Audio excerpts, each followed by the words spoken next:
Утре на клиниката за дигестивна хирургија комисија составена од повеќе стручни тела ќе го разгледуваат случајот со починатата Елена Ѓоргиевска, потврди за Канал 5 директорот на клиниката Огнен Костовски.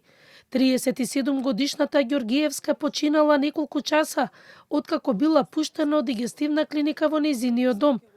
Од клиниката за дигестивна хирургија потврдија дека денеска од ДСЗ ја земале потребната документација за лекувањето на Ѓоргиевска и чекаат одговор од направената проверка. Од ДСЗ соопштија дека откако ќе заврши целата процедура, ќе излезат со официјално соопштение за случајот. Комисија ќе формира и министерот за здравство Алиу, со цел да се провери дали и какви пропусти имало во лекувањето. Државен здравствен санитарен инспекторат веќе е на терен, значи денеска, додека комисијата, стручната, дефинитивно денеска ќе ја потпишам за да се креира и да видиме од клиничка гледна точка што се случило со пациентот. Семејството на Ѓоргиевска за Канал 5 сведочеше дека Елена имала кронова болест. Станува збор за хронична болест на цревата.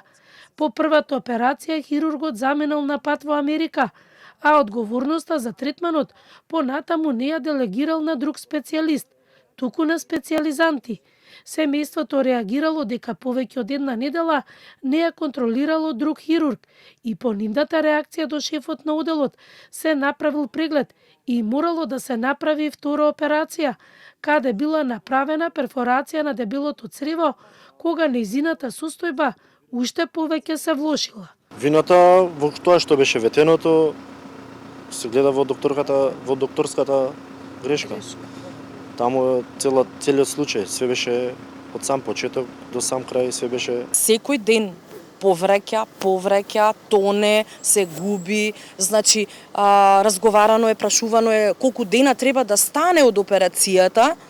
Они ни кажуваат дека ќе биде добро, ќе почне да внесува храна и ќе биде добро. Но за жал, тие 11 дена до втората операција немаше подобрување. Семејството било изненадено дека на 1 ноември ќе ја пуштат од болница, бидејќи последната вечер во болница Елена имала температура над 39 степени.